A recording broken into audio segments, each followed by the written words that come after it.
relations between Iceland and England haven't always been easy, but if the shortage of cod and the bank debts prove fractious, it's always possible to look elsewhere at the very warm and creative relationship that has developed between Vesturport and British theatre over the last 9 years.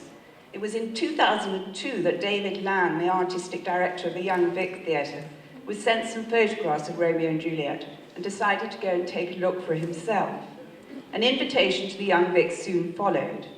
There are many physical theatre companies in Britain, but none that I know are capable of the dazzling feats performed by Vesturport, which bear more of an affinity to circus than they do to the work of Lecoq.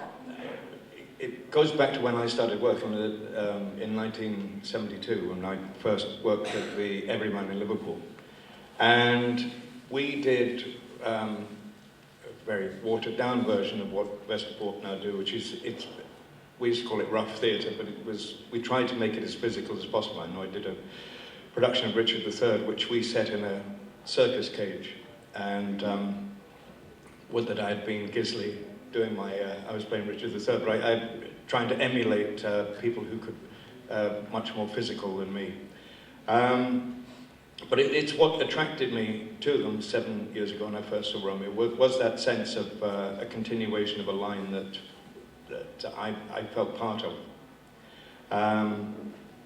The other thing that Kate and I, we have 3 children, and we went to see Romeo and Juliet as a family, which we never do. One son especially who loathes the theatre. For distilling an acid from a play or a novel and creating these beautiful circus metaphors, which are not only circus as a means of effect or distraction, but they're really circus as a means to convey something. And they totally succeed in delivering an essence through a very emotional theatre. On this occasion, Vesturport dare a lot. Finally, I want to point out Vesturport's obsession, in the best sense of the word, with having older people on stage. I think in a time which is focused on youth, success and leisure, this easy metaphor is giving a voice to a special social phenomena.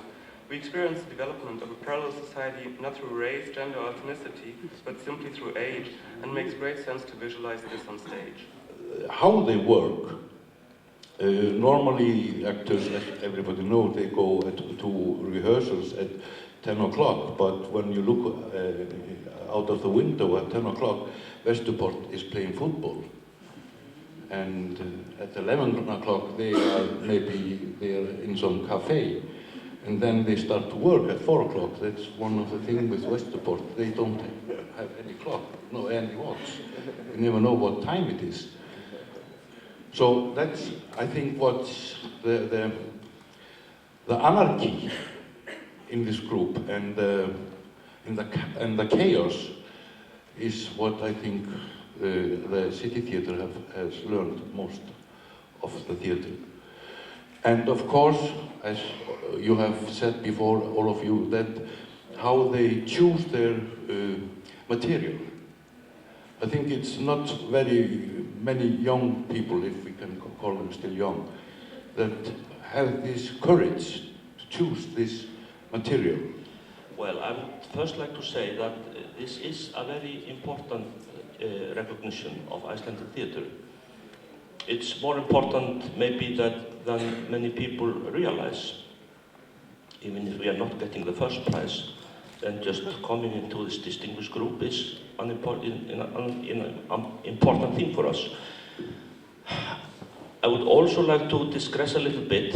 I've been sharing an experience with my colleagues here in Iceland, because the day before yesterday I was sitting and listening to Mr. Lyubimov here in St. Petersburg. And I do always feel a certain awe in front when I am in touch with this great Russian theatre tradition.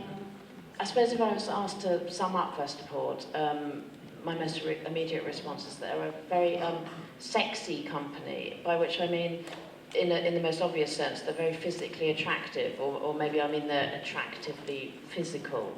They're extremely intensely physical theatre company.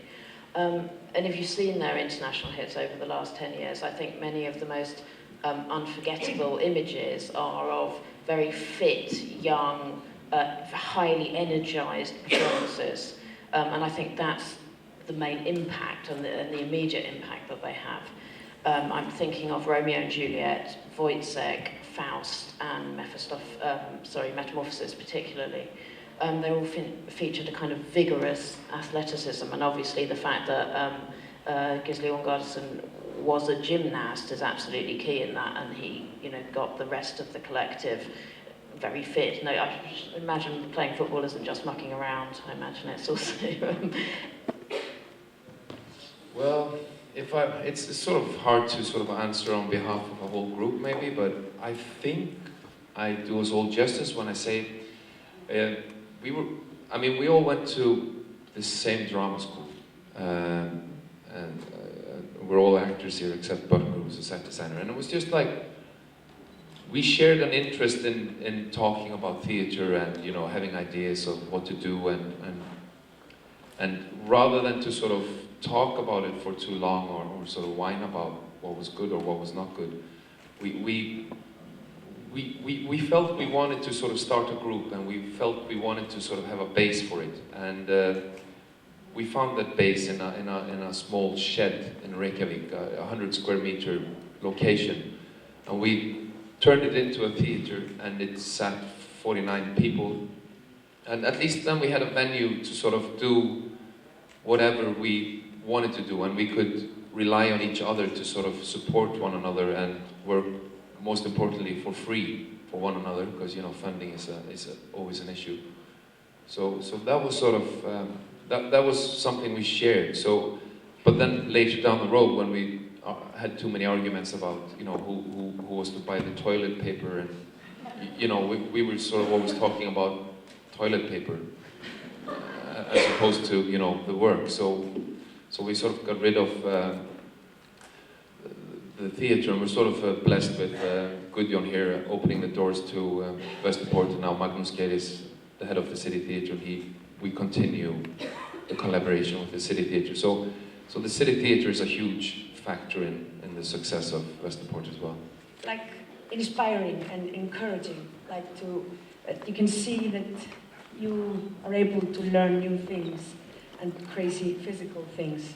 And I was very scared of heights, and I was playing Juliet, coming 10 meters from above, and I was just like shaking. And the guys went just like, it's no problem, just do it.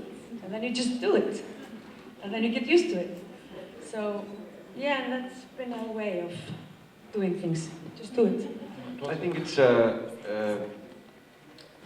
first idea of the group was that you don't have to do anything, but if you have something, then maybe some of your friends can help you to make that dream come true. And the good thing was that in the beginning we had no idea what we wanted to do. We had a slight idea about what we didn't want to do. What didn't you want to do? There was by the 10 years ago when we were graduating, part of us from school, there was a very kind of big commercial issue in the theatre, a very big talk about commercialism. And that was really kind of not inspiring for us. So we just wanted to really go into the garage as like a young group of musicians or whatever. And we wanted to kind of do something from scratch. We had this idea, of course, the blank page and the whole idea of the collective and but maybe, as you know here, I mean, communism really doesn't work. So it's been, maybe, I think that when we were rehearsing, some days were like being communist, and the other were being like, then someone would take over and say, no, this is what we're doing today. We're working on this one, and most of the time that would be Gisli. But I think, what Kate was saying, we've always been going in many separate directions at the same time within the company. I mean, there have been individual voices saying, oh, I want next performance to be less physical and more text-based or whatever. And maybe it's true in a sense that the ones that have been touring have been the more active physically and the more visually. But we've been doing other kinds of performances as well, who have been, well, I mean, the physical element of them has more to do with maybe endurance and stamina on stage, more than really gymnastics or somersaults. But we've been going many directions at the same time, and often it's worked out really well. But I mean, it's also a painful process, the collective process. Somehow, you know, when we started together, it seems like, Oli was not from the beginning, for example, but now he's like the member, one of the members. Well, I did the posters in the beginning. So thank you to every single one of them, and we look forward to Moby Dick.